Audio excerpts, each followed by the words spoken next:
Buying in your backyard.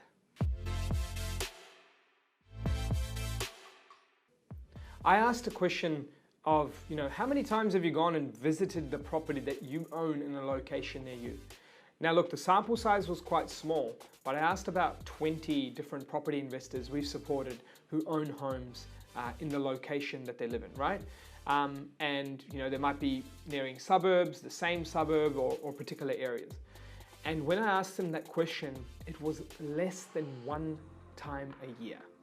So some people were one, some people were nothing, some people were two, but when I averaged it out, it was still less than one time a year, right? Now, when you think about that, wasn't the whole reason about buying in your backyard so you could feel comfortable, feel safe, it's right nearby, you can touch the property, you can feel it, you know where you're going to go and what it's going to do for you. Those are some of the reasons.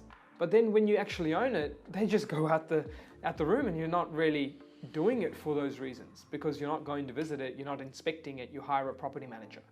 So that's where when you think of buying in your backyard, whilst the reasons sound nice and sound good when you're first making that decision, the truth is many who do own it and do take that decision for that reason don't end up following it up with the same actions.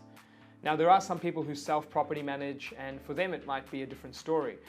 But when it comes to buying in your backyard, if the numbers make it work, then it makes sense.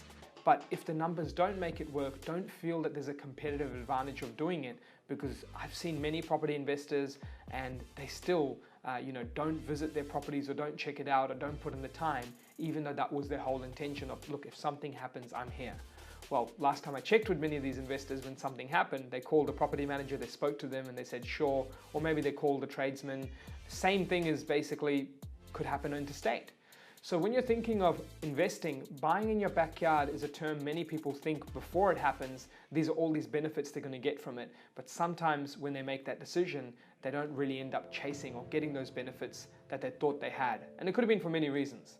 Time, how much they know about what to do when those scenarios happen, and really just getting emotionally involved. I mean, they might not have the capacity to go into that level. So from that reason, maybe not use buying in your backyard as a comfort for yourself to invest when you don't act on those comforts. So from that perspective, when looking to invest, buying in your backyard can be powerful if you're going to back it up with the advantages that it has.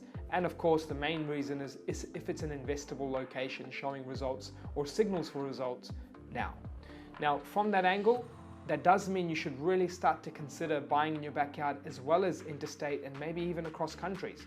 Because at the end of the day, we do go into that mentality with shares when we think of shares locally or shares internationally. You don't always step into Telstra's head office when you go and wonder, how's this share performing? You don't go into the head office, you might look at reports or data or so forth. So from that perspective, consider buying in your backyard, but consider the work that needs to be done if you're using the advantages for it, and then also consider investing borderless. That's it from us here at InvestorKit, the experts in wealth creation, helping you take action.